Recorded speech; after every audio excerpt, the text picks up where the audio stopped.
Olá pessoal, tudo bem? Sejam todos muito bem-vindos mais uma vez aqui ao nosso Prevcast, seu podcast de direito previdenciário. O objetivo desse podcast é conectar você, advogado, previdenciarista, as principais personalidades aí do direito previdenciário. Então aqui você vai conseguir falar com advogados experientes, entender um pouquinho dos bastidores, falar também com servidores, com médicos, peritos, com juízes. Então fica com a gente aqui até o final, que tenho certeza que você vai absorver muito conhecimento, vai entender um pouquinho, você é advogado aí, geralmente solitário, no dia a dia.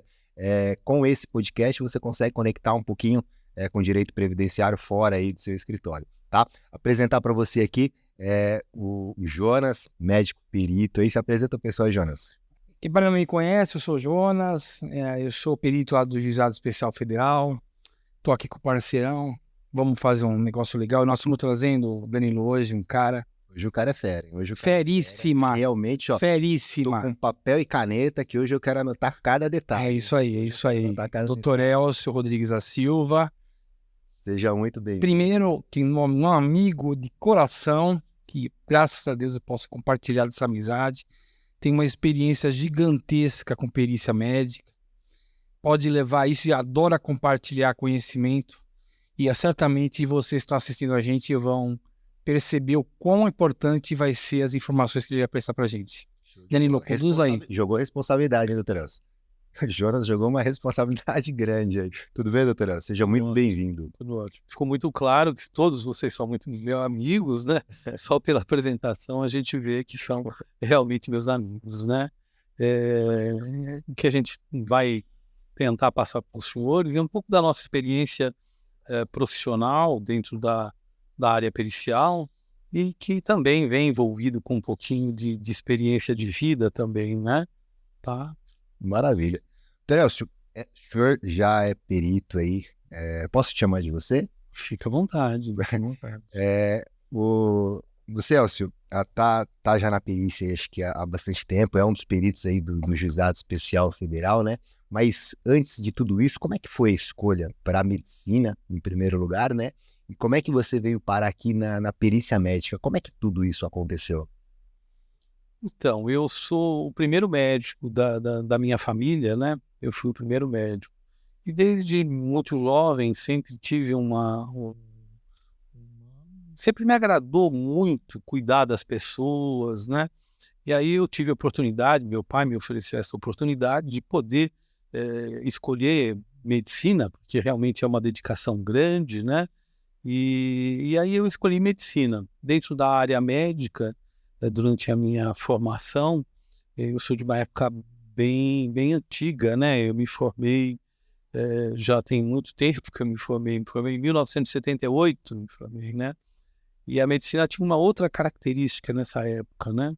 E eu tinha uma ótima habilidade manual, uma habilidade cirúrgica também muito boa, e a minha intenção era ter feito cirurgia cardíaca, né?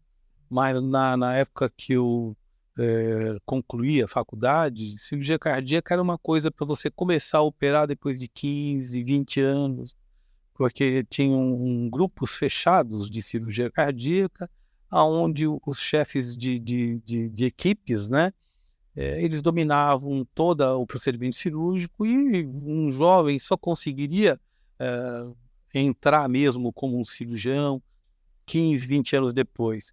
E eu optei, então, por fazer uma especialidade clínica. Como gostava muito de cardiologia, acabei fazendo cardiologia.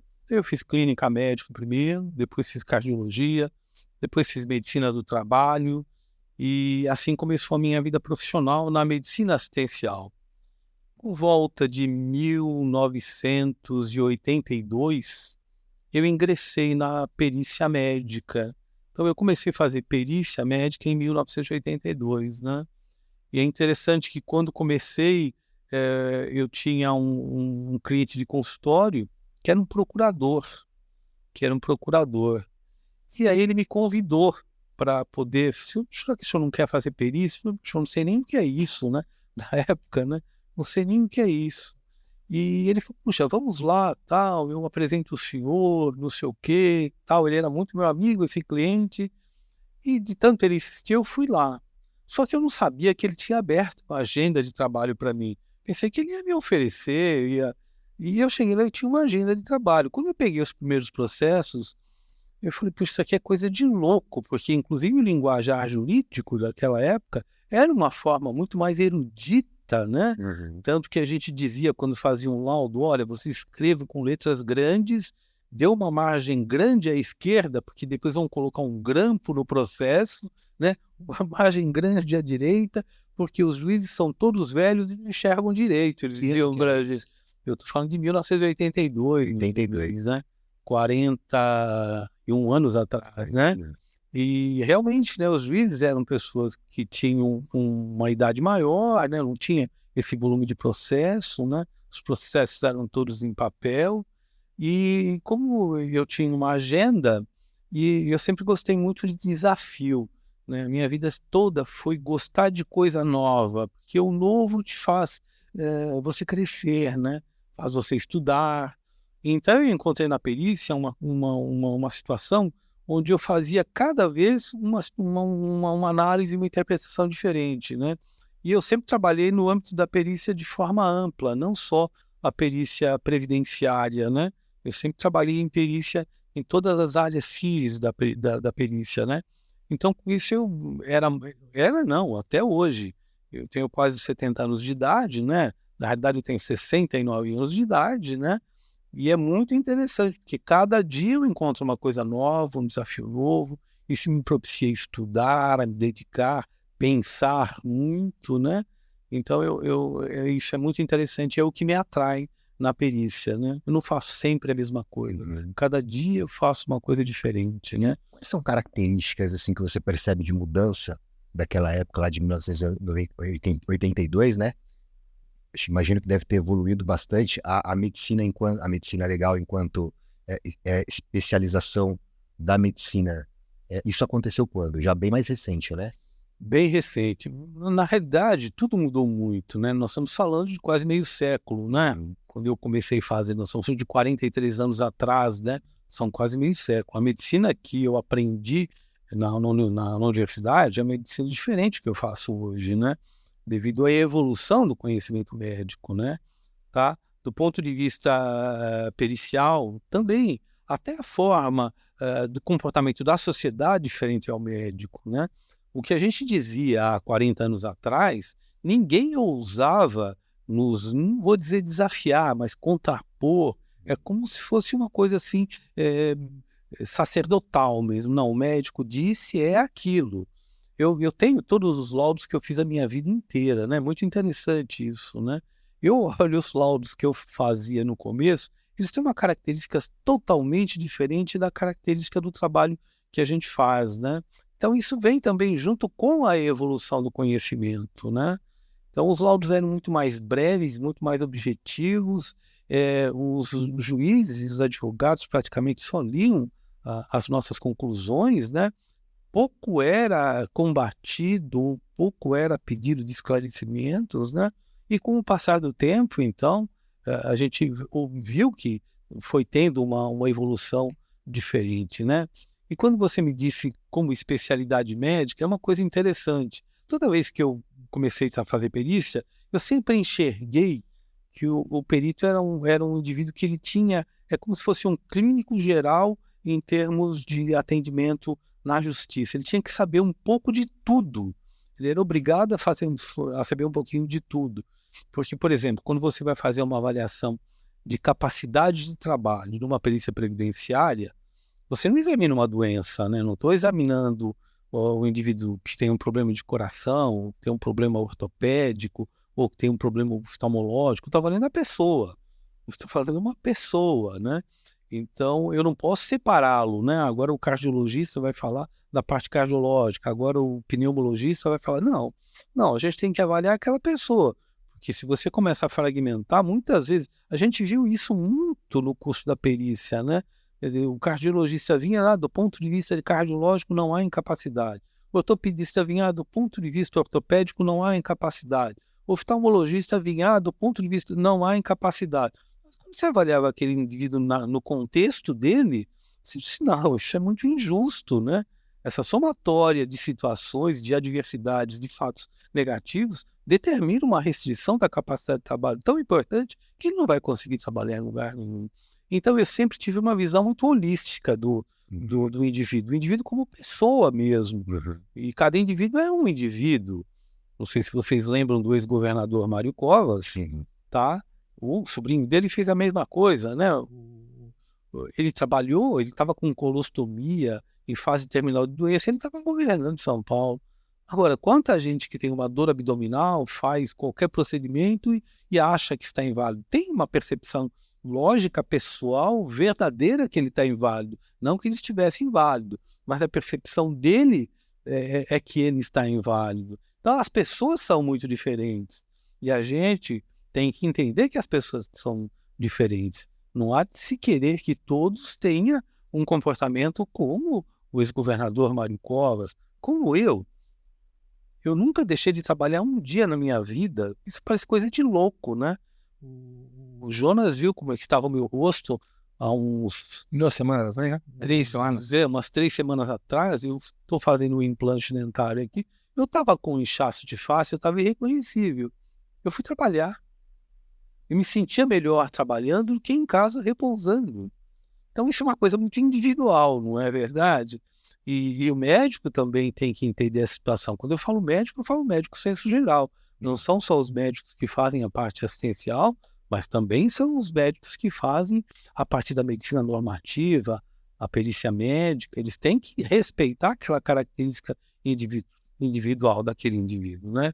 Então, e a minha vida sempre foi assim, ter essa percepção do todo, e não só da doença, mas do indivíduo num contexto mais amplo, né? Entendi. E é complicado, porque assim, por exemplo, você deu o exemplo do governador que consegue trabalhar, o senhor estava nessa situação que inclusive se sentia melhor, e como separar muitas vezes essa percepção de alta capacidade sua, do próprio governador em trabalhar, e dessas pessoas que talvez tenham a percepção de que não conseguem trabalhar, e por um outro lado, identificar quando de fato não conseguem trabalhar. É muito complexo, é completamente técnico do ponto de vista médico, é médico avaliado também todo esse contexto social que envolve ele, a depender de uma série de características. Como que é essa avaliação? Você tem dois fatores que são fatores bastante importantes. Um é o técnico. O técnico tem que ser igual para todo mundo. Meu, do Jonas, do Richard, qualquer perito, ele tem que estabelecer um critério técnico. Então, eu tenho um edema de face importante. Então, o que isso limita? Articulação de palavra, a questão da dor, que leva um prejuízo do bem-estar, enfim. Eu tenho que ver a parte técnica da repercussão do quadro mórbido apresentado, tá? E aí é que entra uma situação que é uma situação que diferencia os peritos, né?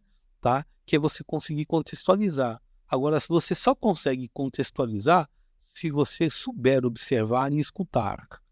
O que é escuta ativa? Você já ouviu falar em escuta ativa? Tá?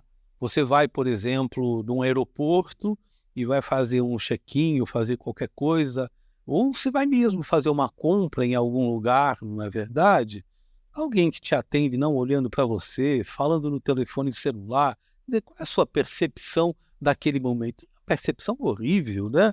Tá? É uma percepção muito ruim. Sobretudo quem trabalha com venda, eu tenho que saber escutar, eu tenho que saber ouvir. Então, essa é uma característica que o perito tem que ter, né? Ele saber escutar, saber ouvir. E aí é que ele vai conseguir, então, informações que vai conseguir estabelecer uma vinculação melhor dele com o perito. Como eu escutei o Richard conversando agora há pouco, né? Que ele falava dessa questão da transferência e da contra-transferência, dessa impossibilidade de você fazer de uma forma remota esse tipo de avaliação, né? Então, eu acho que... Então, você tem a questão técnica, que isso o perito nunca pode prescindir, a questão técnica do conhecimento, sabendo o que pode, o que aquele indivíduo pode fazer ou não, e você tem a questão da percepção do contexto geral. E isso é muito interessante, né? Esses dias, por exemplo, eu estava avaliando um aeronauta.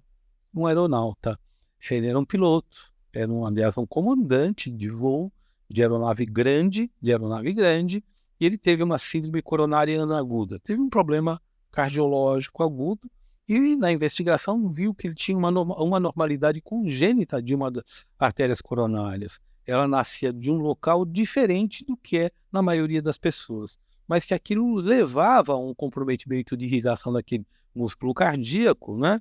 E ele ficou afastado um período e hoje a Previdência faz perícia de aeronauta. Antigamente não fazia, mas hoje eles fazem, né? E aí você teve um perito que avaliou o indivíduo fora do contexto até de profissão, né? Quer dizer, fora do contexto de profissão, e negou o benefício para ele. Só teve o benefício concedido durante o período que ele estava fazendo os exames para poder definir o diagnóstico, e depois, como ele vinha sem sintomas, o perito da Previdência analisou tecnicamente que ele poderia voltar ao trabalho. Ele poderia voar? Assim, poderia, né? Até pode voar, não pode? Pode. Ele deve voar? Não é aconselhável, né? Por quê? Porque ele tem uma possibilidade de ter alteração de ritmo cardíaco, ele pode ter síncopes, né? Um comandante de uma aeronave não pode ter esse risco. Isso é questão de segurança de voo, né? Segurança de voo.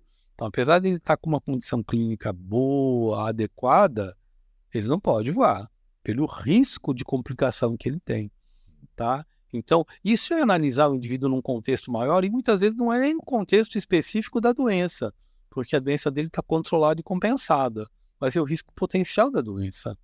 O risco potencial da doença também tem que ser avaliado.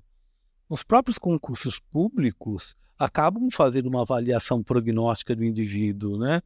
Tá? Quando eles pegam uma faixa de idade ou mandam fazer um teste de capacidade física, ou um teste psicológico que se faz no policial militar.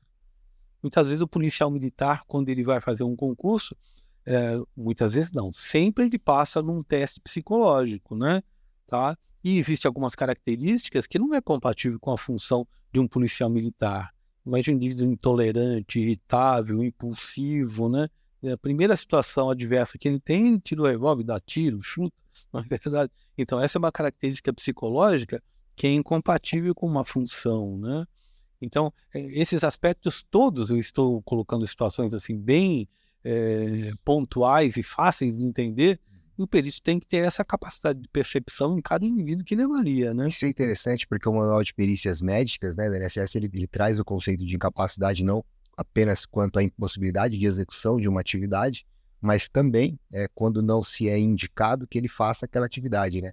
E aí, contextualizando também com isso, certa vez, há muita dúvida, né? Muitos advogados têm dúvidas nesse sentido, se a perícia médica também observa esse critério do não é indicado que ele execute essa atividade, porque isso pode trazer um mal tanto para ele quanto para a coletividade. E aí, certa vez, num laudo médico que eu tive que combater, o rapaz ele era um vigilante armado, trabalhava em banco, e ele tinha uma esquizofrenia.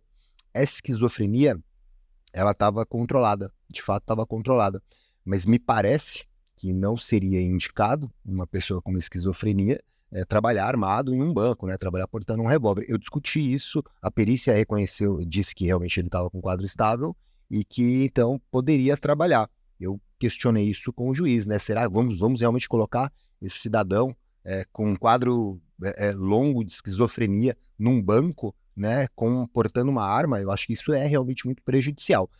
O juiz, na ocasião, ele realmente me deu razão, né, e sugeriu a reabilitação profissional, que acho que seria de fato mais adequada. Ele não tinha uma impossibilidade de fato de executar a atividade vigilante, ia fazer a atividade dele, mas se tem um surto ali, esse cara faz um estrago absurdo.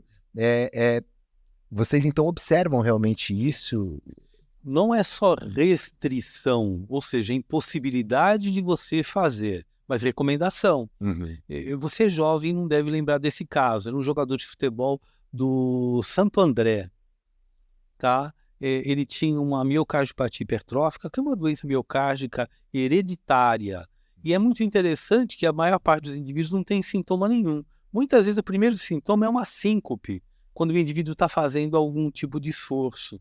Ou, eventualmente, são síncopes por arritmia, por alteração de ritmo de coração, leva a uma diminuição de fluxo sanguíneo cerebral e o indivíduo apaga.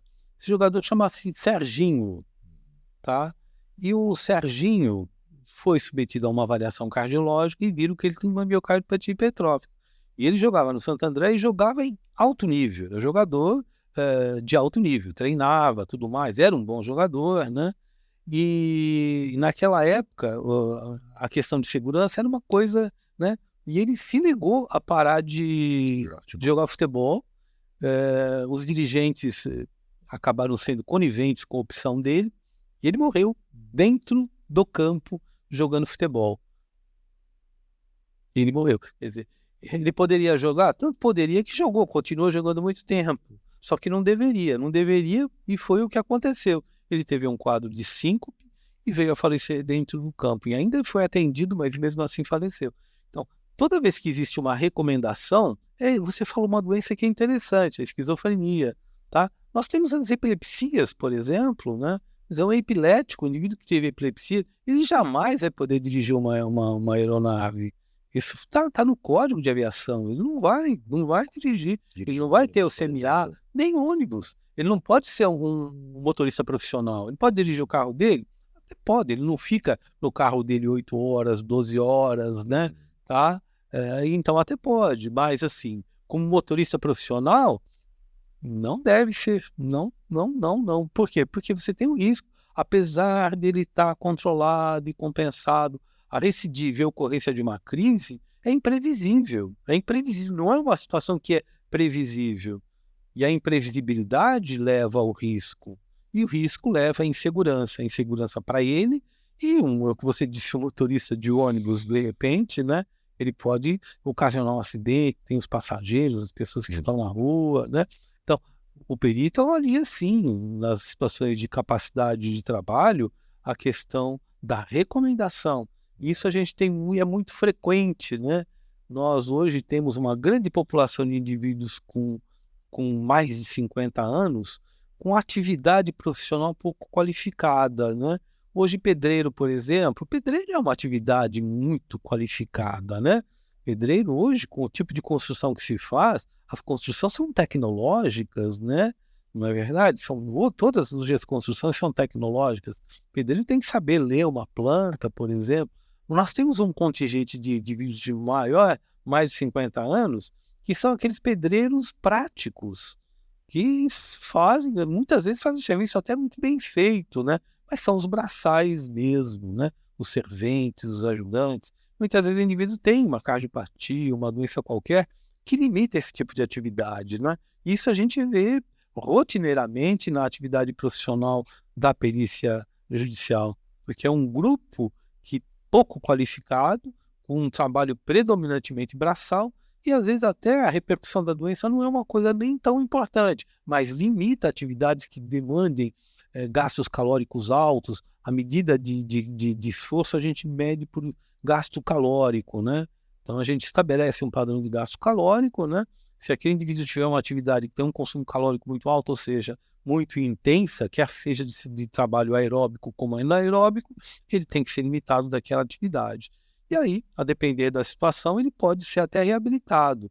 Este piloto que eu avaliei, que eu estava dizendo para vocês, um comandante, ele tem 62 anos de idade. A vida toda dele foi aeronauta. Você vai reabilitar um homem de 62 anos, ele inclusive, a formação dele é em ciências sociais, nunca exerceu ciências sociais. Começou com copiloto, aluno copiloto, piloto, comandante. Você vai reabilitar em quê? Toda a função do aeronauta, ele precisa o CMA, o certificado médico aeronáutico. Se ele não tiver o certificado médico aeronáutico, ele não pode nem trabalhar como mecânico, não pode trabalhar em lugar nenhum. Esse indivíduo, inclusive, eu não encaminhei nem para reabilitação profissional. A minha sugestão ao magistrado foi que o aposentasse. Em decorrência desse contexto. Em decorrência desse contexto de profissão. Eu discuto um pouquinho em termos de reabilitação, porque a reabilitação também tem aspectos, não é o perito que define a reabilitação, é uma equipe multiprofissional de reabilitação, mas cabe ao perito fazer a recomendação da necessidade de reabilitação. Então eu contextualizei a situação dele e a recomendação foi que nem encaminhasse para um grupo de reabilitação. Não sei se o juiz vai acompanhar a minha análise técnica. Normalmente eles acompanham, né? Mas a recomendação foi que aposentasse esse... Bom, senhor, é o seguinte, eu vou entrar numa outra seara. Nós contextualizamos já em outros episódios que está tendo uma avalanche de médicos no mercado de trabalho em face das políticas aí que foram adotadas com a abertura de novas escolas, sem nenhum nível de balizamento de nível dessas escolas, né? Então, assim, sendo descarregado aí anualmente uma grande quantidade de médicos no mercado. Eu sei que você trabalha, né? Se você tem uma atividade didática de ensino junto à Faculdade de Medicina da USP, lá no Instituto Oscar Freire, para os residentes de medicina legal.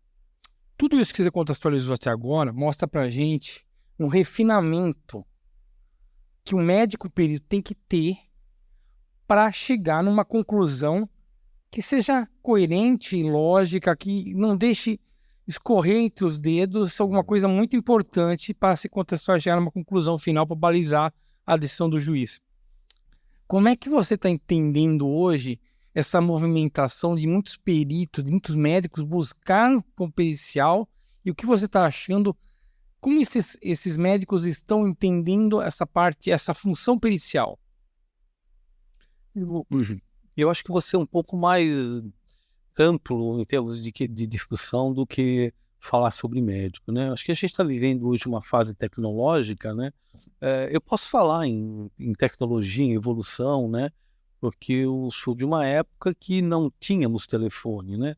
Você comprava o direito, que era como se fosse uma assinatura, você esperava lá 2, 3 anos para poder ter um telefone, né?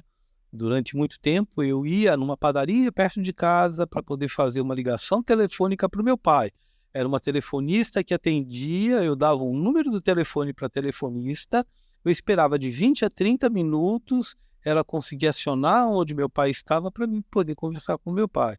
E, obviamente, eram situações só emergenciais que a gente utilizava para fazer esse tipo de contato, né? Já passando um pouquinho mais no tempo, eu era residente de cardiologia num hospital aqui em São Paulo e, obviamente, o nosso tinha alguns periódicos internacionais que nós éramos ávidos por lê-los, né? Então eu ia à biblioteca, tinha uma fichinha pequenininha assim, eu colocava o meu nome na fichinha pequenininha para esperar a minha vez de receber o circulation, onde eu tinha, dependendo da quantidade de pessoas que estavam inscritas, eu poderia ficar em uma semana, 3 dias, então dependia da quantidade de pessoas que queriam ler aquele periódico atualizado, ou seja, vindo depois de 3 a 4 meses da publicação dele, era atualizado para a gente isso. E eu lia. E eu lia, eu tinha que devorar aquilo. Eu tinha que devorar. Fazia resumos, não é verdade?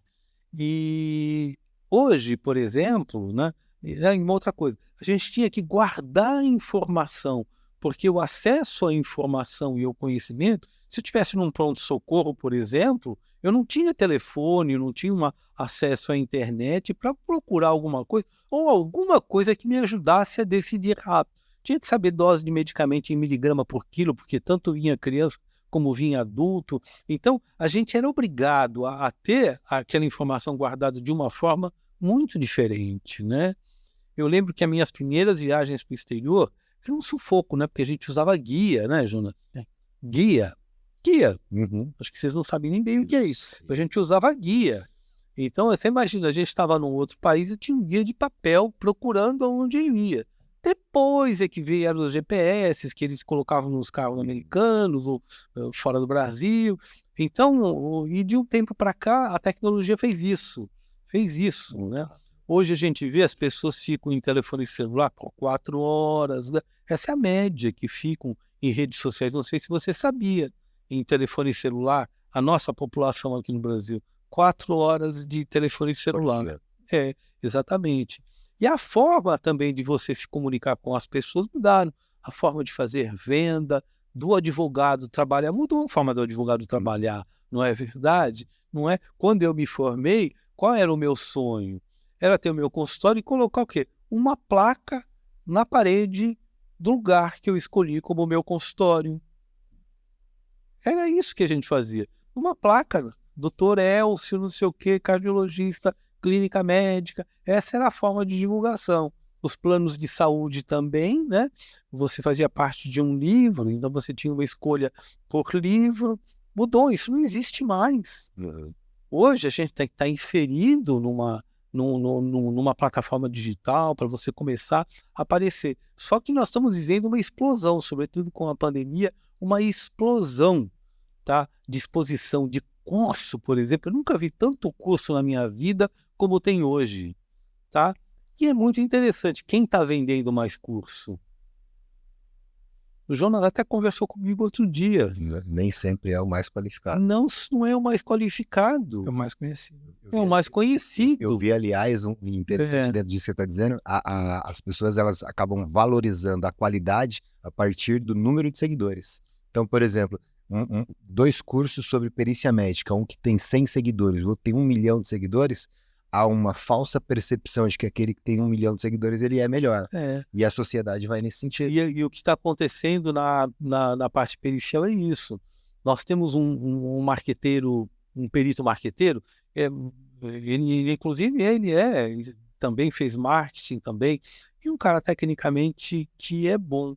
Mas hoje ele vende a perícia médica como uma coisa assim, sabe? Pare de fazer medicina assistencial, aí ele faz de jet ski ou com um carrão e tal, mostrando que perícia é um ramo extremamente... Aí ele vende o curso dele, né? Ele vende o curso para peritos, né? E o que está acontecendo, tem um monte de gente trabalhando, vendendo e banalizando uma coisa que é muito importante. A perícia médica, você tem princípios, você tem conceitos, você precisa de experiência, você precisa fazer exatamente... Você já viu algum médico que faz uma especialidade em cirurgia de cabeça e pescoço dentro de uma sala de aula? Se você não estiver em campo, abrindo o pescoço, vendo onde está a tireoide e tal... Se você for clínico, por exemplo, se não estiver na beira do leito, examinando o indivíduo no ambulatório, com um médico mais experiente te indicando, te orientando, né? Tratando uma pneumonia dentro de uma unidade de terapia intensiva, não é verdade? Você não consegue ter uma boa formação, né? Não consegue ter uma boa formação. Agora você imagina, como é que você vai ensinar perícia dentro de uma sala de aula? Você não ensina, o indivíduo precisa ter essa percepção de saber ver um processo, de poder interagir com o indivíduo, vir um profissional mais experiente, interagir com eles. Isso é a mesma coisa, não é diferente. E eles acham que a perícia médica não precisa nada disso. Não precisa nada disso, que é você sentar e fazer perícia médica. Infelizmente, eu tenho que reconhecer que hoje caiu muito a qualidade do trabalho médico-pericial. E nós temos uma sociedade também que ainda parece que não acordou para isso, né? Me perdoem fazer uma crítica à nossa sociedade, mas na realidade não é uma crítica, é uma constatação do que a gente observa e vê, tá? Ela não se assenhorou da responsabilidade de treinamento dos peritos, né? De ter um padrão de exigência importante, de repente estar cortando esses indivíduos que estão fazendo um desserviço, banalizando uma atividade que é muito nobre, é muito importante, tem uma relevância muito grande, né? Porque a hora que você nega um benefício para quem precisa, isso é cruel. Se você concede, você socializou o prejuízo, menos mal, né? Tu é correto também, mas menos mal. Mas na hora que eu te nego uma coisa que você de direito tem e não vai conseguir poder repor essa perda, como é que é muito grave? Então, enquanto a gente não tiver essa percepção, que isso é você estar preocupado com qualidade. Sabe, eu estou preocupado com qualidade. Quando eu digo, por exemplo, quando a gente discute uma ação de indenização, por exemplo, é uma das perícias mais nobres, não sei se você sabe, as perícias de indenização, né?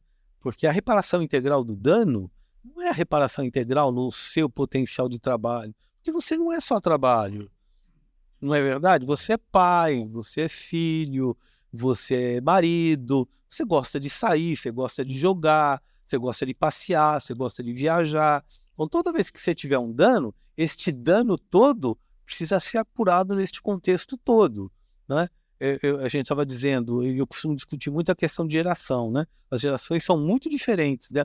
As gerações hoje mais novas têm valores muito diferentes do que gerações mais velhas. A minha geração sempre foi pautada no trabalho, trabalho, trabalho. Esse era o valor mais importante da minha geração, era trabalho. E, obviamente, eu levo ainda essa característica porque durante toda a minha vida foi trabalho, trabalho, trabalho, trabalho. Agora, meu filho é cirurgião de cabeça e pescoço, né? Tá, é médico também, né?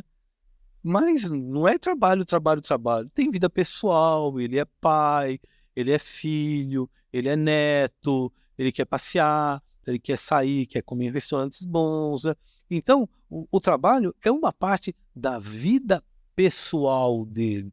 Então, quando eu apuro um dano, eu tenho que ter a sensibilidade de saber aonde ocorreu o dano em você. E não só no seu potencial de trabalho. Porque, eventualmente, aquele dano te tirou uma coisa que é muito importante, uma coisa que você valoriza muito, digamos, dançar. Você adora dançar, né? Você pode trabalhar sem nenhum problema, mas não consegue fazer a sua dança mais, né? Isso te leva a uma afetação, te leva a um comprometimento. Isso precisa ser analisado e avaliado, né? Doutor, você escreveu um artigo que acho que fala mais ou menos sobre isso, né? A ideia do dano corporal e o dano Pessoal. pessoal. São duas coisas diferentes, exatamente. Para o advogado é interessante. Aliás, o Dr. Elcio traz realmente um artigo bem interessante sobre isso, né? Se puder falar brevemente para a gente sobre essas duas questões, até para que o advogado entenda, né? Que são, de fato, situações diferentes que ele pode discutir dentro de um processo. Isso, então, isso é até muito interessante, né? Existe uma situação que é a apuração do dano ao corpo. Quando a gente faz uma perícia de DPVAT, por exemplo, ou uma perícia securitária, a gente avalia um dano ao corpo, né? Tá? Então, digamos que eu tive uma amputação de dedo, tá? O dedo é igual para todo mundo. Uhum. Indicador é indicador. Em termos de função de mão, tá? As nossas funções de mão, o que depende desse dedo, vão estar comprometidas igualmente para qualquer pessoa. Tá? E existem tabelas que nos ajudam a avaliar a repercussão deste dano no corpo. Tá? Então, quanto isso compromete as funções da minha mão, função de pinça, função de preensão, então eu consigo, através de técnicas, saber qual é a repercussão da perda de um dedo no corpo. E é igual ao teu, dele, igual ao dedo de todo mundo, né? Tá? Mas o dedo do Elcio, por exemplo, se eu tiver sem o meu indicador, eu continuo digitando, que na realidade eu digito assim, né? Vou digitar assim, né? Eu continuo digitando sem nenhum problema, eu continuo examinando as pessoas da mesma forma que eu examino, continuo pegando meus netinhos no colo, continuo fazendo, minha vida não muda quase nada. Agora você imagina, meu filho que é cirurgião de cabeça e pescoço, isso aqui é pinça fina. Ele sem a pinça fina, o Jonas, que é cirurgião, ele é ortopedista também, ele sem a pinça fina, isso repercute de uma forma muito importante na capacidade profissional dele, tá? O Jonas toca piano, impacta na função dele de tocar piano. Então, o dano tem que ser analisado de uma forma sempre pessoal, e ele é muito pessoal, é o que repercute nesse indivíduo, né? E tem que ser sob a ótica do Jonas, eu não posso olhar sob minha ótica. Lembro uma vez, há muitos anos atrás, eu estava no consultório e veio um indivíduo que tinha uma lesão aqui, mas não era uma lesão pré-maligna nem nada, uma lesão verrucosa nessa região frontal, e eu sempre tive uma visão holística do indivíduo, né? E eu falei para ele, você não quer que eu te encaminhe a um dermatologista, a um cirurgião plástico, para tirar essa lesão, né? Sabe o que ele me disse? Doutor, de jeito nenhum. Isso aqui é meu charme. As meninas chegam aqui perto para olhar essa verruga. Então, uma coisa que para mim era uma coisa que, na minha percepção, estava mudando o semblante facial dele, para ele não, aquilo era um charme. Então, a gente tem que saber avaliar a repercussão naquele indivíduo, né? Lembro também de um caso que a gente trabalhou, né? Junto com uma colega da gente, que o Jonas sabe quem é, a moça tinha tido uma intercorrência durante o parto, um parto normal, E o médico precisou fazer uma episiotomia, que é aquele corte que a gente faz na região da entrada da vagina, para poder abrir o espaço para o feto poder sair, né? E ali ficou uma cicatriz que não era uma cicatriz, que não ficou uma cicatriz normal, que fica quase imperceptível, ficou uma cicatriz ali. Mas é um lugar que, teoricamente, ninguém olha, nem o parceiro fica olhando para a genitália da companheira, não é verdade? Mas aquilo incomodava aquela moça de uma forma tão grande que a gente caracterizou que houve um dano estético em decorrência daquela cicatriz, porque é como ela se via, como ela se sentia. E a gente que é esposo, que é pai, né? A gente sabe o que é isso, né? Muitas vezes as nossas esposas vão fazer uma cirurgia da mama e não é para os outros, não é para você, é para ela, é como ela se vê, como ela se sente.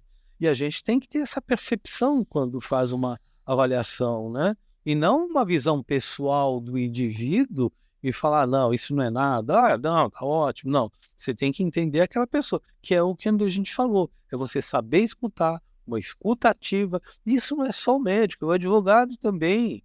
E toda esse relacionamento interpessoal, né? A gente saber ouvir. Saber ouvir é uma coisa muito importante, né?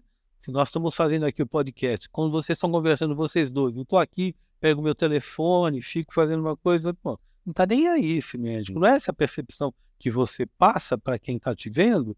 Muitas vezes não sou eu, os interlocutores são vocês. Olha, eu estou aqui, ele não está nem aí, né? E não é essa. A gente tem que mostrar interesse no que faz, preocupação no que está fazendo. E mesmo numa situação de litígio, isso nos dá vantagem. Você ganha a confiança do indivíduo, né? Porque, de certa forma, o perito é um pouco chato. Porque como eu preciso fazer uma validação de sintoma, eu pergunto muito, porque precisa ter toda a coerência de uma propedêutica médica para mim poder valorizar aquilo que o indivíduo está dizendo, tá? Então eu tenho que fazer uma série de questionamentos. E às vezes o indivíduo acha que eu estou desconfiando dele. Não, eu estou fazendo só um checklist de validação, que é uma técnica que a gente chama de propedêutica. É um exame médico diferente de um exame médico que eu faço em consultório. Você vai no meu consultório quanto médico, eu sou médico assistente.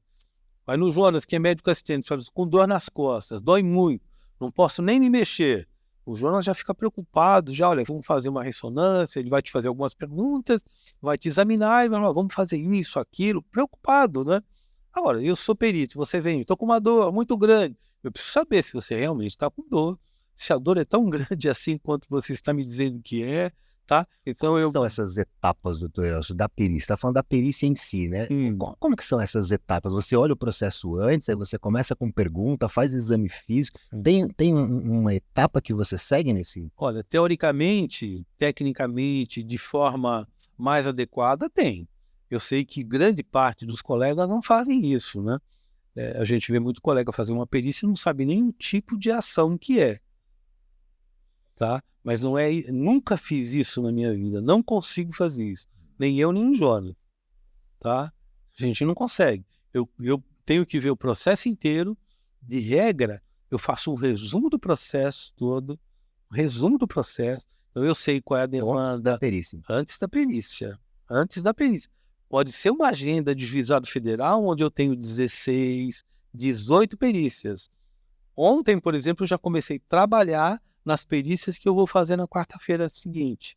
Ontem eu comecei a trabalhar na minha agenda que eu vou fazer quarta-feira da semana seguinte.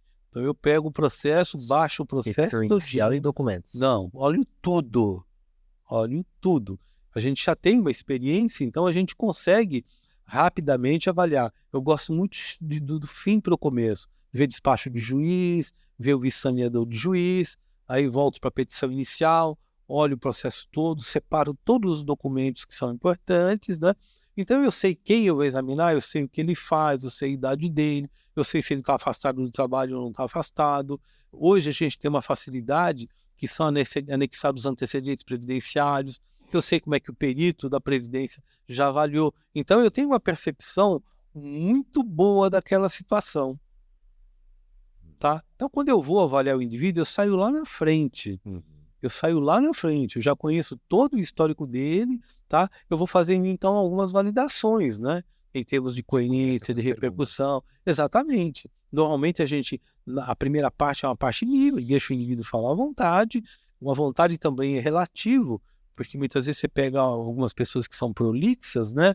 Isso não é nem bom, né? Então, muitas vezes você acaba direcionando o indivíduo para uma avaliação mais objetiva, né? Que o que a gente quer é objetividade, né? Tá? Mas sempre deve ser avaliado o processo inteiro, não tem como não fazer isso. Né? E é um risco muito grande na qualidade do trabalho que você vai fazer. Na parte de cardiologia, você não vai ter exame físico, essas questões, ou tem também? Depende, porque você tem algumas afecções cardiológicas, né? Por exemplo, os quadros de doença coronariana, que a gente chama de isquêmicos, né? Eles normalmente são muito pobres de exame clínico, a não ser que esta alteração de nutrição desse músculo deixou esse músculo fraco, insuficiente. Aí você pode encontrar algumas alterações de uma insuficiência que não é habitual, porque elas só aparecem no estadio muito avançado da doença. Mas você tem as alterações de ritmo, e você tem um grande contingente que são as doenças de válvulas. As doenças de válvulas dão uma alteração na sonoridade da escuta do coração, que nós chamamos de ausculta. Dá uma mudança de sonoridade, aparece o que nós chamamos de sopros, né? Então a gente escuta aqueles sopros. Então o exame do cardiopata, dependendo da doença que ele tem, a gente pode encontrar alguma coisa ou não. Muitas vezes, só um conjunto de exame adequado, eu já caracterizo a situação desse indivíduo. Quando eu pego as disfunções, as alterações de contração, se eu vejo, por exemplo, um ecodopplercardiograma que tem uma função ventricular muito ruim, eu já sei que aquela repercussão é muito grande, porque o coração fica com uma reserva de trabalho muito baixa. Então, qualquer atividade que eu faça, mesmo que demande pouco consumo, pouco trabalho, eu já vou ficar extenuado, eu já vou ficar cansado, baseado neste parâmetro de exame que é o ecodopplercardiograma. Nós temos também o teste ergométrico, que é uma avaliação dinâmica de coração. Nós temos a cintilografia, que são exames que se somam e dão para a gente uma característica muito fiel da repercussão deste cardiopata. Nesses casos, os exames subsidiários são fundamentais. E essa é uma coisa até que seria interessante que os advogados soubessem, né, no cardiopata. A importância dos exames subsidiários. Porque se eu pego um cardiopata, um indivíduo que teve, por exemplo, um infarto, ou mesmo fez uma cirurgia de revascularização, e eu não tenho um ecodopplercardiograma, não tenho um teste ergométrico, não tenho uma cintilografia miocárdica, não tem como eu avaliar a repercussão dessa doença. Interessante. E olha que interessante, porque veja que coisa interessante. Em outro episódio nós falamos com o Richard médico perito, também psiquiatra. Ele falou que para ele é fundamental o prontuário médico.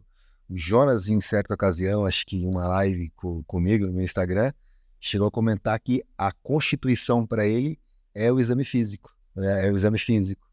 E agora, para o Dr. Elcio, é muito importante realmente esses exames, no caso da cardiologia, é muito importante os exames. Os exames são fundamentais. Em cardiopata, não tem a menor dúvida. Se você não tiver um exame subsidiário atualizado, não vai me dar um ecocardiograma de 5, 6, 8 anos atrás, que é muito, muito comum. E Quanto tempo, assim? Olha, o ideal é pelo menos um ano. Pelo menos um ano. Mais de um ano já acaba sendo um exame que até foge à própria norma técnica de acompanhamento assistencial. Por que eu faço esses exames regularmente num cardiopata? Você colocou um stent, por exemplo. Por que eu te peço a cada 6, 8 meses ou um ano? Porque eu quero ver se não está tendo uma evolução desfavorável. Então, eu, como médico assistente, eu não posso prescindir disso. Porque eu preciso detectar precocemente um desvio de evolução desfavorável para poder abordar ou ver se você está fazendo tudo direito. Parou de fumar, Danilo. Sabe, você está fazendo atividade física. Puxa, Danilo, você engordou. Então, o médico assistente tem que estar muito perto dessas informações todas para evitar que esse indivíduo tenha uma complicação lá na frente, né? Então, são exames que fazem parte da rotina médico-assistencial. Faz parte de uma rotina médico-assistencial. Se não estão fazendo errado, porque é necessário. Pode também ser um indicativo de que talvez ele não tenha realmente um quadro de incapacidade na medida em que ele não tem um tratamento regular? Não Seria dá para você equivocado? inferir, porque muitas vezes, hoje a gente sabe que o sistema de saúde também acaba tendo umas limitações, são limitantes, né? E muitas vezes o indivíduo não tem um acesso a essa situação. Então, a gente tem até visto indivíduos que estão em instituições grandes, como por exemplo o INCOR, mas o INCOR não consegue marcar um retorno a cada 6 meses para o cliente dele. Ele não consegue, porque eles têm uma quantidade de clientes tão grande que ele não consegue marcar a cada 6 meses. Então, muitas vezes, eles colocam em um ano, né? E muitas vezes eles acabam não conseguindo fazer com a frequência que eles gostariam que fizesse. Então, existe também um entrave muito grande da questão de medicina mesmo, da questão médica mesmo. Existe um entrave muito grande, né? Mas eu acho assim, o indivíduo tem que estar atento a isso, né? O advogado tem que estar atento. O que a gente tem visto muitas vezes, por exemplo, é muito comum a gente pegar um indivíduo que fez uma revascularização miocárdica. Aí o advogado que faz? Pede o prontuário. Você imagina um indivíduo que internou com um infarto. Aí ele foi para a UTI. Aí ele faz o cateterismo. Ele vai para a cirurgia, revasculariza, volta para a UTI. Aí você tem um prontuário de 600, 800 folhas. O advogado coloca um prontuário de 600, 800 folhas.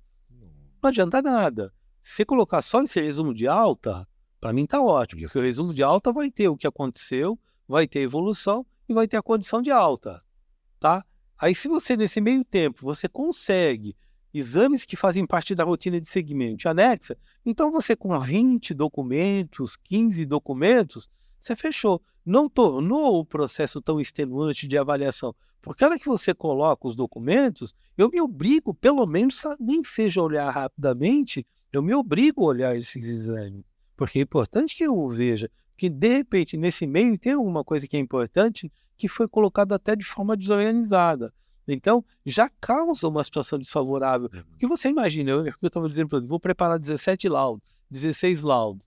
Pego 3, 4 com 300, 400, 800 folhas. Outro dia eu fui pegar um que tinha 3.600 folhas. Nossa, não tem. Aí, Você entendeu? você lembrar daquele outro episódio que eu falei dos honorários periciais? Só para vocês lembrarem disso. R$200 para fazer esse trabalho todo. A gente faz porque a gente gosta, né, Elcio? A gente se envolve com o trabalho, mas que foi alvo de um outro episódio que a gente falou de honorários periciais, e eu questionei o Dani em relação a esses valores, né? É muito diferente, exatamente. Porque o trabalho fica um trabalho grande. É um trabalho árduo, né? E às vezes, diferente isso. e muitas vezes a gente tem procurado, quando trabalha nessas situações de avaliação de viabilidade, né? É sempre que objetivem qual é a maior dificuldade que o indivíduo teve. Porque, sabe, foco. é você ter foco, né? Porque você imagina você pegar um prontuário, a gente já pegou prontuários de 6.000, 8.000 folhas, né? Onde o indivíduo não tem foco. Não tem foco, Isso é procurar agulha em palheiro. É procurar. Agora você me diz assim, olha, houve uma desconexão do equipamento, do respirador, na UTI, aí o indivíduo teve uma parada, porque desconectou, o médico demorou para vir atender. Opa! Eu sei onde eu tenho que ir, eu tenho que avaliar, eu estreitei o meu foco de análise e atuação, então fica muito mais preciso. Você imagina eu achar isso num prontuário de 6.000 folhas? Não consegue. Agora, eu percebo uma problemática que fica difícil de ser solucionada, uma problemática que o senhor disse, que é o seguinte, o Sistema Único de Saúde, ele é deficitário, né? Ele realmente, o cidadão, o indivíduo, muitas vezes não consegue fazer os exames com frequência. Por outro lado, para que a perícia realmente reconheça a repercussão do quadro clínico, ela precisa dessa documentação. Na ponta está ali o cidadão, que muitas vezes não tem o que fazer. Pode ser que realmente ele não consiga trabalhar, né? E não vai conseguir, talvez, fazer essa documentação de maneira particular. E, por outro lado, é uma vítima de um sistema que não olha para ele com o carinho que ele merece. E aí tem um advogado, né? por trás de tudo isso, tentando fazer esse malabarismo aí, tentando realmente tentar fazer um pouquinho de justiça no caso concreto. O que o advogado faz? Ele tem que colocar a dificuldade que ele não conseguiu os exames por conta mostra que ele tem agendamento, não foi feito exame. Vai realmente avaliar? Você vai avaliar, porque se eu vejo que há porque, Danilo, você me perdoe falar, se algum advogado se ofender também me perdoe, não é objetivo, eu tenho certeza que não é a maioria dos advogados que falem, mas a gente sabe que os advogados tiram os exames que são normais. Às vezes o indivíduo fez um teste ergométrico, mas ele tira o teste ergométrico porque para ele não é interessante que eu saiba que o teste ergométrico dele é normal. Por incrível que pareça, isso é feito, Danilo, tá? A gente já pegou advogados que escrevem para o indivíduo ler, para ele guardar e poder ler, para poder dizer para o perito, ele pega e entrega inocentemente para a gente aquilo que o advogado escreveu. Então, eu sei que, sabe, faz parte de uma situação que a gente está vivendo de dificuldade, né? Mas o que eu estou dizendo é que tem dois lados isso tudo. Mas o que eu penso que o advogado tem que fazer é isso. Agora, o nosso sistema de saúde não é tão ruim quanto a gente acha também que o seja. Nosso sistema, eu te diria que ele é mais desorganizado, tá? A competência dele perde da organização. É aonde a gente perde, não é em termos de investimento, não é em termos de possibilidade, é de organização. Aliás, todo sistema público perde por desorganização, né? O gestor público é muito mal preparado, né? A gente vê nos órgãos que a gente trabalha, normalmente os cargos são cargos políticos, né? Não são cargos onde o indivíduo, por notório saber, vai ocupar aquela posição ou outra, né? E os direcionamentos também são muito políticos. Eu trabalhei e trabalho ainda em órgãos públicos, e isso é uma coisa muito evidente para a gente. E na saúde não é diferente, Danilo. Não é saúde que é diferente. Mas eu confesso, doutor, acho que assim, eu vou te dizer assim, eu atendo muitas pessoas todos os dias, né? E geralmente são pessoas simples, né? Pessoas muito simples. As histórias que eu ouço de dificuldade de atendimento médico são, assim, ou eu sou muito inocente, ou estão mentindo para mim, né? Eu parto do princípio que não. A pessoa foi lá na minha frente conversar comigo, tentar alguma coisa, eu parto do princípio da boa-fé, né? De que realmente a pessoa está me contando um relato real, eu sou advogado, então acho que ela vai me contar o que de fato é. Eu vejo, assim, dificuldades muito grandes mesmo, pessoas que estão aguardando cirurgias há muito tempo. É um sistema desorganizado, não é um sistema que é incapaz, é um sistema desorganizado. Não, eu acho que é capaz. Nós falamos no episódio anterior aqui com o Dr. Richard exatamente isso, né? E aí a organização, no meu ponto de vista, está muito nesse sentido. O cara vai ficar no INSS, o indivíduo vai ficar no INSS por 2, 3 anos recebendo benefício, e na saúde vão dizer que não tem dinheiro para que ele se recupere. Quer dizer, na verdade, o mesmo dinheiro está sendo colocado em lugar errado. Quer dizer, você não dá dignidade para esse cidadão, não permite que ele retorne para o trabalho, não dá a saúde que ele precisa e deixa ele encostado no INSS, né? Manda uma mensagem muito ruim para a sociedade, utiliza de uma maneira equivocada o dinheiro do contribuinte Mas politicamente isso não é visto dessa forma. Você tem um gestor que faz previdência, você tem um gestor que faz saúde, você não tem uma gestão conjunta, né? E gestão em saúde é uma coisa que a gente vê muitas vezes, né, Jonas? Indivíduo que faz tomografia, fez 2, 3 tomografias no mesmo mês. Porque ele marcou num lugar, marcou no outro, vai num posto, vai no outro. Tem 2 tomografias, 3 tomografias no mesmo mês. Ultrassom, então, é uma coisa absurda. Então, você vê o que é? É gestão. Você não tem um prontuário único, porque se você fez uma tomografia no Sistema Único de Saúde, eu tinha que ter uma plataforma. Não precisa ser igual ao do imposto de renda, né? Não precisa ser igual ao do imposto de renda. Porque o imposto de renda, qualquer troco que você gasta, ele sabe onde você gastou. Você colocou um Pix ou fez uma compra, você sabe exatamente quanto você ganhou, e não é verdade? O imposto de renda tem uma plataforma, nossa senhora, uma coisa pesada. E saúde não tem um lugar onde ele armazena a sua tomografia que você fez pelo Sistema Único de Saúde. Ele tem uma plataforma que armazena que você fez o exame, tá? Porque alguém está cobrando esse exame o Santa Marcelina está cobrando do Estado esse exame que ela fez. E tem que cobrar mesmo, óbvio, né? tá? Mas eu não tenho uma plataforma que eu guarde esse exame.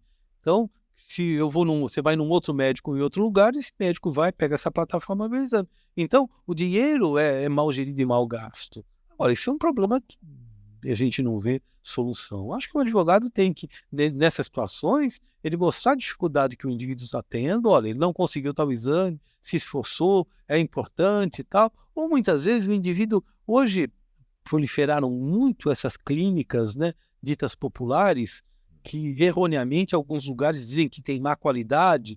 Não é o que eu vejo, não é o que eu vejo, tá? Até outro dia vi uma crítica a uma instituição dessas de medicina popular, você estava até nessa discussão, que eu contrapus, porque não é a percepção que a gente tem, tá? Eles fazem, e eles conseguem fazer o custo dos exames um custo baixo, um custo popular. Então, às vezes, é interessante um indivíduo gastar R$100, eu sei que às vezes R$100 para ele está significando tirar alguma coisa de alimentação, tá? Mas vai ajudar a poder ele fazer aquele exame que é fundamental. Então, às vezes, eu acho que vale a pena objetivar alguma coisa nesse sentido que vai ajudar demais o perito. Vai ajudar demais o perito. Legal, bacana. Que dica que o senhor teria assim, para o advogado, então, que está começando hoje no direito previdenciário, né? Pensando na parte da perícia médica mesmo. Né? Não, eu acho que assim, a primeira coisa é a franqueza, é o que você fala, uma coisa que eu acho muito interessante. A gente tem parte sempre da premissa que o indivíduo que está lá, ele está falando a verdade. E é o que essa é a percepção que nós trabalhamos como perito. A gente não acha que a gente está lá para ser enganado. Não acho. Eu até entendo a situação do indivíduo de desvantagem, que ele aumenta, somatiza, sabe? Eu entendo exatamente isso, eu entendo o sofrimento dele, ele quer aquele benefício, então a gente entende. Então, o que eu digo, eu acho que o advogado tem que ser transparente, tem que ser real. Não adianta ele falar para o indivíduo, olha, chega lá, passa batom ou não passa batom, fica com a cabeça baixa ou fica com a cabeça alta. Natural. O que você falou para mim quando chegou aqui? Seja natural. É exatamente isso que ele tem que ser.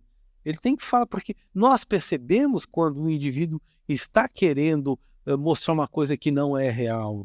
Você entendeu? Então, ser natural mesmo, ser objetivo, natural. Eventualmente, sim, olha, isso aqui é muito importante, né? Dá uma insistida nisso do perito, porque isso é importante. Ótimo, isso é, mas não querer inventar ou querer fazer uma outra situação diferente, né?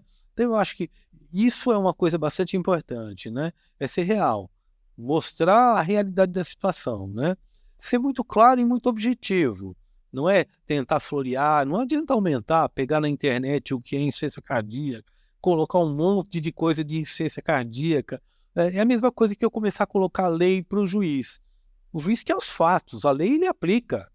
Não é verdade? Você começar a colocar muita lei lá para o juiz, coisa básica, você fala, pô, o que você é advogado vai me ensinar a lei? Mas o senhor acha que o advogado, por exemplo, compreender, óbvio que ele não consegue compreender com o seu nível técnico, mas na medida em que ele consegue avançar um pouquinho, compreender um pouco dessa doença e como ela repercute, você acha que isso não pode colaborar para o trabalho do advogado, para que ele consiga desenvolver um trabalho Depende melhor? da crítica desse advogado, porque o que a gente vê normalmente na prática Partindo não é do princípio isso. de um profissional que quer fazer um bom trabalho, que quer realmente defender um cliente que ele entende que tem um problema de incapacidade, partindo do princípio do bom advogado, do advogado que realmente quer fazer um trabalho sério e correto. Então, ele não tem conhecimento de medicina, ele não conhece de medicina.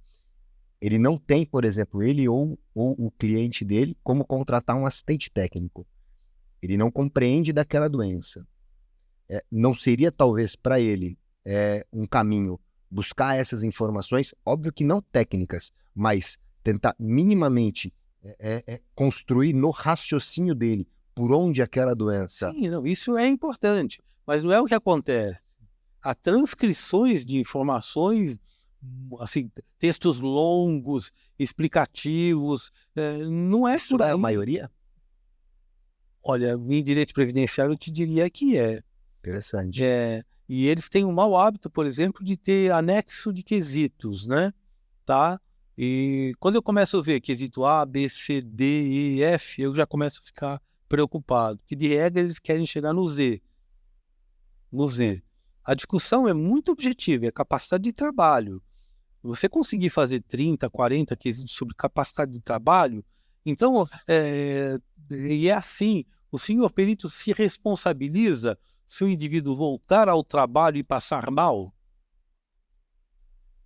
Eu não me responsabilizo nem você que tem saúde se você vai trabalhar e passar mal. Não é verdade? Nem tem, nem para o indivíduo são, né? Mas e é óbvio que a gente tem responsabilidade no que faz, não é? Mas tudo também. O senhor ele tem 100% de certeza? Você tem 100% de certeza que você vai ganhar o processo? Não, não é ciência exata, né? Tá certo? Nós nos baseamos em fatos apresentados. Se você conseguir fazer um bom conjunto probatório, a sua possibilidade de ganhar é muito maior. Se fizer um conjunto probatório, você não vai querer que eu faça as provas para você. Não é essa a minha função, fazer prova para você, tá? Então, se você colocar e instruir com um bom conjunto probatório, você vai me deixar muito à vontade para poder fazer uma boa conclusão. Se você não colocar exame nenhum, nem nada, como é que eu vou dizer que esse indivíduo está incapaz se eu não tenho informação nenhuma sobre isso? E não é muito de... E outra coisa que se valem muito são de relatórios médicos e relatórios que não refletem a realidade. O relatório médico ele tem que refletir a realidade de situação. A gente prefere que o médico faça uma descrição do que encontrou, cardiopata, infartou tal, fez uma angioplastia, evolui com um ecocardiograma assim, assado, recomendado que... é só isso. Ele não precisa colocar portador de cardiopatia grave, aposentadoria. Não, isso é de competência do perito fazer uma análise técnica sobre isso, porque ele precisa de outros conhecimentos. Então, o que eu diria, acho que o advogado tem que ser objetivo, ele pode fazer algum comentário sobre doença, pode, não tem condição, mas é uma coisa objetiva dentro do âmbito de alcance do juiz, do advogado, e não querer se aprofundar em termos de conhecimento médico, porque ele está transcendendo uma coisa. Documentação, o que a gente recebe, a gente vê o que tem de documento, receita de 10 anos atrás, e não tem a coisa recente. Então, vem muito poluído em termos de documentação médica. Então, uma objetividade em documentação médica, um laudo claro, transparente, exames também objetivos, né? E quesitação objetiva. Pergunte ao perito coisas objetivas. Tem sentido se perguntar qual é a idade do periciano para o perito? Qual a profissão do periciano para o perito? São coisas que, sabe, uma que faz parte, se deixa, não coloca, porque se o perito fizer uma conclusão e não discutiu com a profissão, você pode querer desconstruir esse lado. O perito sequer perguntou o que o indivíduo faz, não abordou assuntos que são extremamente importantes. Você pode fazer até uma crítica se esse laudo for desfavorável, você vai ter subsídio, mas quando você coloca tudo aquilo, além de você perder o subjetivo, não tem sentido nenhum. Isso é inerente à atividade pericial, a gente fazer questionamentos dessa ordem, né? Outra coisa que pergunto muito, qual a especialidade do perito, né? Quer dizer, isso não muda nada, né? Aplicou um teste ou outro teste. É aquela coisa que a gente sempre fala lá, assim, eu não ensino ninguém a fazer petição inicial, eu não dou palpite no processo, né? Que não é a nossa área de atuação. E eles perguntam, foi feito teste tal. Ele quer que eu faça a perícia do jeito que ele acha, entende, de onde ele pegou, e que muitas vezes não tem nada a ver, né? Poxa, mas assim, é interessante, né? Porque eu tô do lado de cá, enquanto advogado, eu conheço muito o meu escritório, né? Como eu trabalho, né? Ou como a minha equipe trabalha, e conheço alguns colegas de trabalho também. Vocês, obviamente, têm uma percepção diferente, vocês estão do lado de lá, então vocês recebem vários escritórios, vários laudos. O Dr. Elcio faz uma ressalva interessante aqui, então, no sentido de que, e me corrija se eu estiver errado, há muito trabalho no que tange aos benefícios por incapacidade feito de maneira inadequada, então. Não tem a menor dúvida. Você sabe que, eu saí da parte pericial a convite do Jonas e do Richard, que a minha vida toda eu sempre trabalhei como perito, nunca trabalhei em assistência técnica. Eu achava que assistência técnica era um serviço de parcialidade, que eu não conseguiria fazer. Tanto quando eles vieram conversar comigo, eu fiquei meio assim e tal. E aí eu falei para eles assim, puxa, olha, eu só aceito Se for para me dizer o que eu penso, é o que eu penso. Não saio um minuto. Eles falam, não, mas é isso que eu quero. É isso que nós queremos. Eles não queriam coisa diferente. Eu tinha uma visão totalmente equivocada. Então a gente começou a trabalhar neste nicho, trabalhar viabilidade, trabalhar com advogados. Qual era o nosso objetivo? Exatamente isso. Tornar as petições melhores. Não é petição juridicamente falando, que nós não temos competência para discutir questões jurídicas de petições. Mas da parte médica, te ajudar a elaborar, por exemplo, uma discussão técnica da parte médica, te orientar para fazer uma quesitação mais clara, mais objetiva, menos ofensiva, menos desgastante para o perito. Você acha que o perito não fica cheio de pegar a previdência à mão? O juiz já coloca 24, 26 quesitos. A previdência coloca mais 20. Aí o advogado coloca mais 30. Nada, tá dando 80 quesitos para a gente responder. Fora 6.800 É, e ainda que aí já assim, foi avaliado. eu acho assim, o quesito interessante, o quesito inteligente é ótimo responder. É muito bom, até faz a gente fazer uma reflexão, mas a maioria dos quesitos não são desta forma. Eles não são muitas vezes nem personalizados, que é uma coisa que eu acho terrível. Eles colocam anexo de quesito, eles não têm o cuidado de personalizar o quesito para aquele indivíduo. E os poucos que muitas vezes tentam personalizar, eles personalizam colocando o João, aí tira o nome, em vez de João, põe Maria. Aí, de repente, veio o João e está lá Maria nos quesitos. Aí você fala, pô, mas ela não é auxiliar de limpeza. O indivíduo é pedreiro. E ele está te perguntando sobre uma auxiliar de limpeza. Isso acontece toda hora, quando a gente começa a responder quesitos. Que a gente vê que não existe uma individualização. E o que a gente tem, a verdadeira percepção, é que tem muitos escritórios que trabalham com quantidade. Então, para eles terem uma quantidade grande, eles têm que trabalhar dessa forma, com quesitos padrões. Eles têm que trabalhar dessa forma. Então, eles têm lá um percentual de sucesso que eles têm, digamos, 20%. Então, na conta deles, eles têm que colocar 200 processos no juizado para ter 20 positivos, você entendeu? Então, ele acaba colocando aqueles quesitos. E a gente vê isso, porque eu estou te falando, eu faço muita perícia. Se eu estou te falando que eu já cheguei a fazer em juizado federal, num mês, 100, 120 perícias.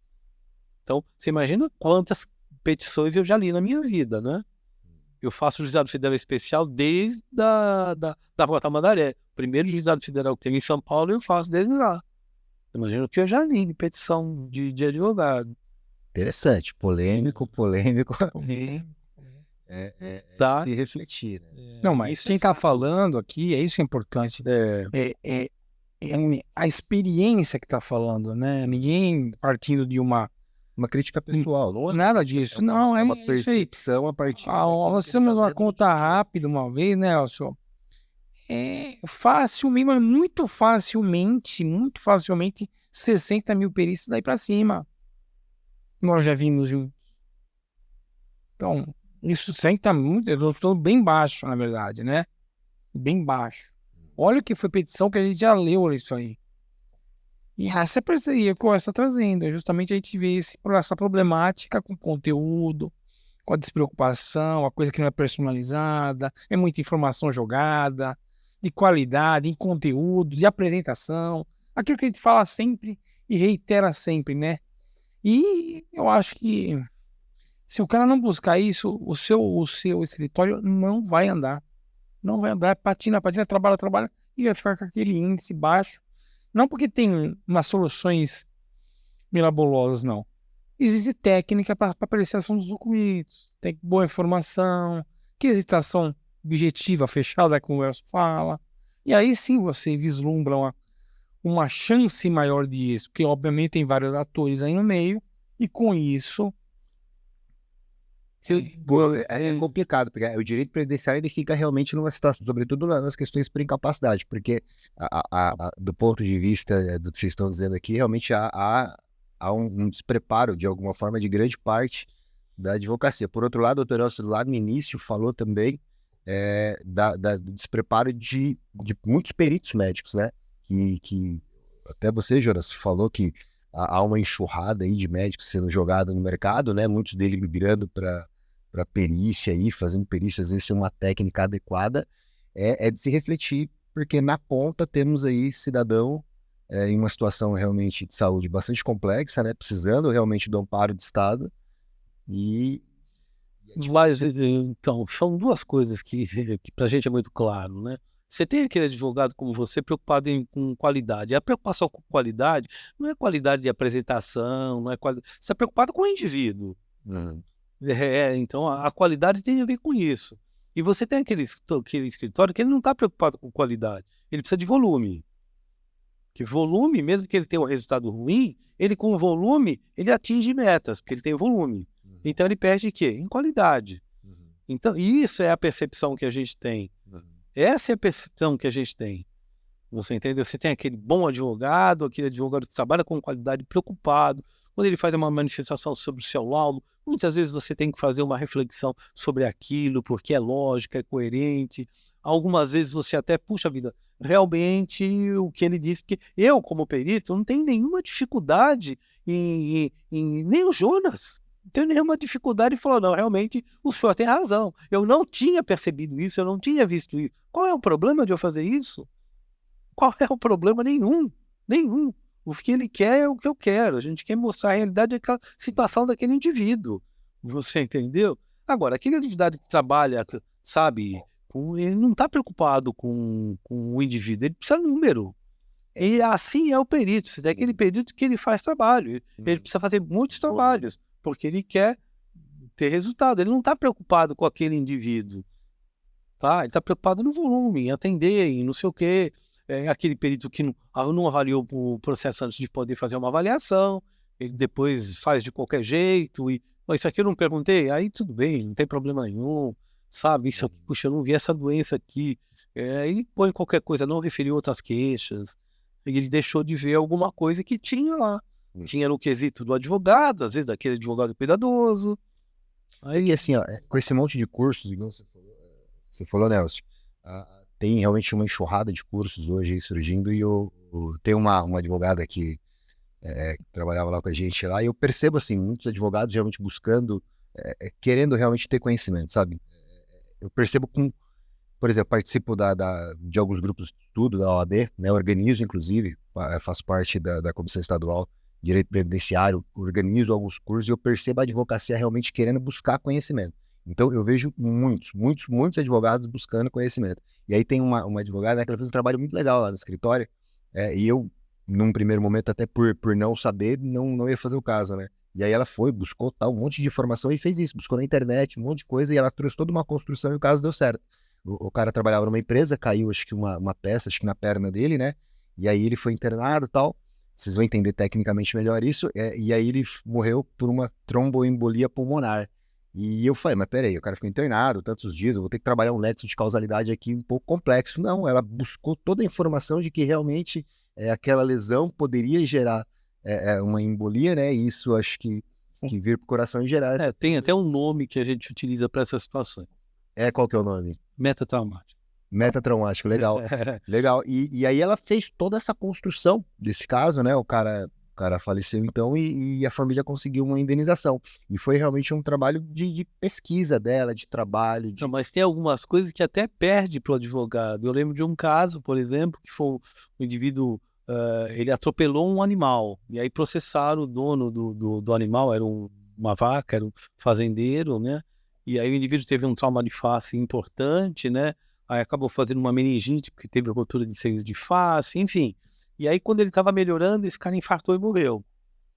E eu caracterizei a relação do infarto com o acidente. Por quê? Porque ele teve uma atividade inflamatória muito grande durante todo esse procedimento, e a atividade inflamatória, ela é um potencial risco para infarto do miocárdio. E a coisa tinha uma proximidade tão grande que eu estabeleci nexo com o infarto com isso. Agora, isso você não vai encontrar em livro, porque a análise técnica foi de uma atividade inflamatória exacerbada por conta das complicações que ele teve durante o trauma de face, que foi a meningite e tal. Mas veja como o que eu estou querendo dizer assim, como é importante a gente aproximar o trabalho de vocês com o nosso. Sem dúvida. Cada vez mais é importante. Isso pode ser um nicho muito legal de trabalho do médico, perito, em vez de ele ficar se prostituindo por aí, por exemplo, fazendo, ele vai dar assessoria a um grupo para poder ajudar, fazer um trabalho interessante. Fica muito bom, porque te ajuda muito mais, você entende? Então, esse é um trabalho que teria que ser cooperativo mesmo, né? E o que a gente tem discutido cada vez mais é este trabalho cooperativo, junto com as partes, junto com o advogado, junto com o juiz. O juiz precisa se esclarecer melhor, né? A gente tem, me perdoe falar, a gente tem a falsa percepção que juiz é que nem Deus. Juiz tem as mesmas falhas, as mesmas dificuldades que todos nós temos, você entendeu? Então não são seres sobrenaturais, nem nada. Então a gente tem que nós nos aproximarmos e termos o mesmo objetivo. É isso que a gente precisa. Interessante, interessante. Partindo aqui para a parte final, Jonas, cara, é gostoso, né? Você começa a ouvir o conteúdo e refletir também, né? Refletir bastante. A gente abordou problemáticas aqui interessantes, né? E, enfim, acho que deve repercutir esse programa aqui, muito provavelmente, né? Sobretudo do ponto de vista reflexivo. Acho que vale a reflexão. Confesso, aliás, quando começou essa parceria entre nós, né? A minha mãe, a Valéria, fez um contato com o Jonas na ocasião para que fizesse um treinamento para a nossa equipe, né? Vocês sabem bem disso, e o objetivo era exatamente esse. A gente percebia, quando os laudos vinham negativos, de que talvez o erro não estivesse lá, estivesse cá. E a gente falou, bom, só tem um, dentre os dois lugares, né? Entre o que o perito faz e o que eu faço, só tem um lugar que eu consigo mexer, né? É na minha qualidade técnica. É só aqui que eu consigo realmente atuar. Então, o que eu posso fazer?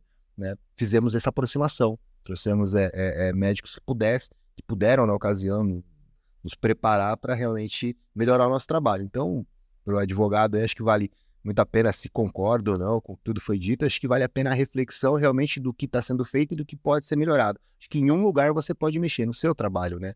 De forma que torne ele, talvez, do ponto de vista da perícia médica, mais técnico, mais esclarecedor, né? Então, acho que é importante isso. Você sabe que nós fizemos um trabalho junto que acabou não dando frutos, né? Nós temos umas gravações, se você se recorda. Sim, claro. Aquelas gravações são excepcionais. Nós fizemos uma compartimentalização de temas e assuntos muito interessantes. Acho que você podia rever isso, de repente montar alguns módulos disso, porque é muito interessante, muito interessante. Aliás, pessoal, assim, ó, nós gravamos um curso, né, há um tempo atrás, e realmente isso ficou um pouco no stand-by. A gente, pelas atividades do dia a dia, acabou deixando um pouquinho parado. Tivemos uma conversa aí, eu acho que a gente deve colocar esse curso para acontecer, doutor Elcio. E acho muito interessante. O curso ele é feito por mim, advogado, né? Então já tenho 18 anos aí no direito previdenciário. E a gente tem o doutor Elcio como médico cardiologista, tem o Jonas como médico ortopedista e tem o Richard também como médico psiquiatra. Então depois vocês comentem aqui se realmente é interessante ter acesso a esse conteúdo, esse curso ou não, porque acho que a gente vai colocar isso para rodar. Vamos colocar porque realmente ficou muito interessante aquele curso. Porque uma é abordagem prática, realmente com esclarecimento muito bom. Acho que ajuda muito a advocacia. É um material que está parado, como o doutor Elcio disse, acho que vale a pena colocar para rodar mesmo. E excepcional. Muito bom. Excepcional. De uma qualidade bem legal mesmo. Vamos colocar isso para rodar. Vai acontecer. Vai acontecer. Comentem aqui, fala se interessa aí realmente a vocês, advogados previdenciaristas, porque acho que é um material bem legal. Doutor Elcio, eu realmente, como sempre, aí, fico muito grato aí quando o senhor começa a falar aí sobre perícia médica. Acho que eu aprendo bastante, né? Aliás, sempre aprendo. Para mim. É sempre um prazer muito grande ouvir você, o Jonas, o Richard. É sempre uma aula. Minha mãe, o Denis, meu irmão, eles ficam assistindo também, maravilhados aí com esse conteúdo. E é bacana porque tem aplicação prática pra gente, né? Eu tô aqui realmente para ouvir, para aprender e para aplicar no dia a dia, porque para mim, isso é ferramenta de trabalho, né? Torna a minha advocacia um pouco mais forte, eu consigo com isso ajudar pessoas a realmente saírem de uma situação, talvez de injustiça, e realmente conseguir aí, quando é o caso, o seu direito, né? Então, agradecer mais uma vez aí o senhor, ou você pela presença, e te pedir para fazer as considerações finais, fica à vontade aí. Eu quero agradecer aos senhores, né? Espero de alguma forma ter contribuído, né, nessa discussão. Eu sei que hoje foi muito filosófica, né? Tá? Mas eu acho que também esse contexto de discussão filosófica é bastante importante, né? Até para os senhores fazerem uma discussão, né, também uma reflexão do trabalho que os senhores estão fazendo. Eu acho que uma reflexão também é muito interessante, estão no caminho certo, e até trocando com vocês agora, né, nesse espaço, né, alguns questionamentos, né, e a gente pode até contribuir respondendo a isso, pode mandar para a gente eventuais dúvidas, como é que nós nos posicionamos. Então, Bacana. a gente pode fazer também essa troca com as pessoas que estão ouvindo para tentar, de alguma forma, contribuir para que a advocacia fique melhor. E é o que você disse, que façamos realmente justiça e que não deixemos essas pessoas que necessitem ficarem à margem, né? Que essa é uma grande preocupação, mas uma grande preocupação. E eu digo para os senhores, toda vez que eu tenho um grande dilema, eu concedo. Não tenho a menor dúvida. Tenho um grande dilema, eu concedo. Eu não me omito e concedo. Pô, que legal. Certo?